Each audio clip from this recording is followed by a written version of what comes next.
নমস্কার বন্ধুরা, বিনা রান্নাঘরে তোমাদের সবাইকে স্বাগত। আজকে আমি এনেছি সাবুর পরোটা, আর সঙ্গে কিন্তু বাদাম চাটনিও আছে। বন্ধুরা, তাহলে দেরি না করে রেসিপি শুরু করি। প্রথমে রেসিপি বানানোর জন্য এখানে একটা কড়াইতে আমি 100 গ্রাম সাবুকে ভালো করে লাল লাল করে ভেজে নেব। এই দেখো বন্ধুরা, লাল লাল করে ভাজা হয়ে গেছে। এবার একটা থালাতে আমি ঠান্ডা হতে দেব।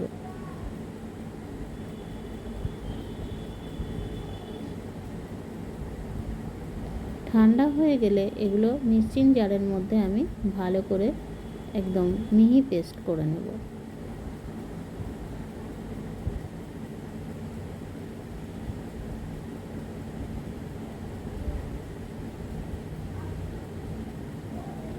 দেখো বন্ধুরা, একদম মিহি পেস্ট হয়ে গেছে। এটা আমি থালাতে ঢেলে দেখাচ্ছি।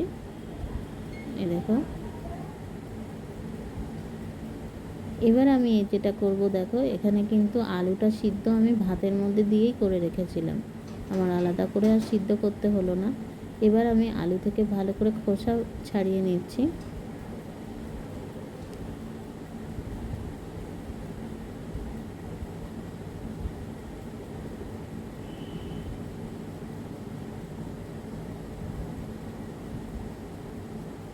আলুগুলো এইভাবে আমি হাত দিয়ে একটু টিপে আমি দিয়ে দিলাম।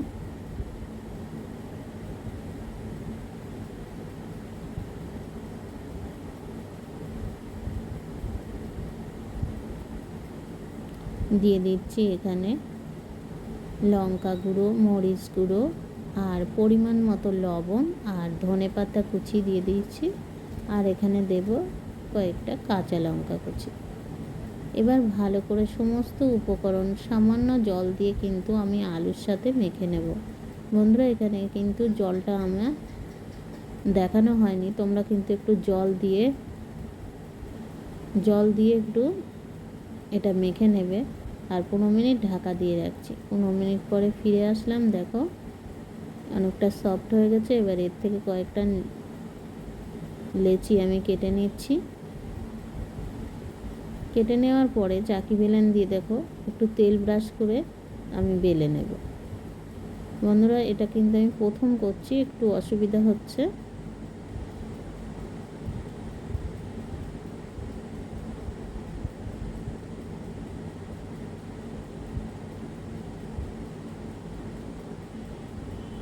এটা কিন্তু যে কোনো উপবাসের দিনও তোমরা খেতে পারো করে।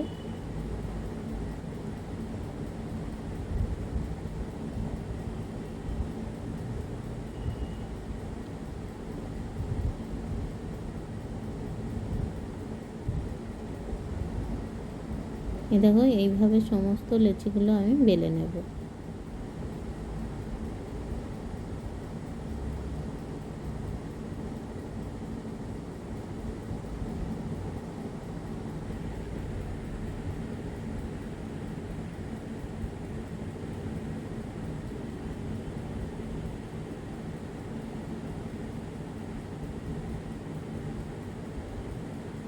এবার দেখো একটা প্যান বসিয়ে আমি এগুলো সামান্য তেলে একটু উল্টে ভাজে নেব।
দেখো বন্ধুরা, পরোটাগুলো কিন্তু আমার সব প্রায় ভাজা হয়ে গেল। এবার সঙ্গে আমি এই বাদাম চাটনিটাও করে রেখেছিলাম, এই দিয়েই দেখো পরিবেশন করে দেখাচ্ছি কতটা নরম হয়েছে আর কতটা সফট হচ্ছে।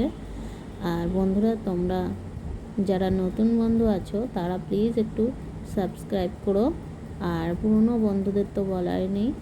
তোমরা খুব ভালো থেকো, সুস্থ থেকো, আবার দেখা হবে বিনা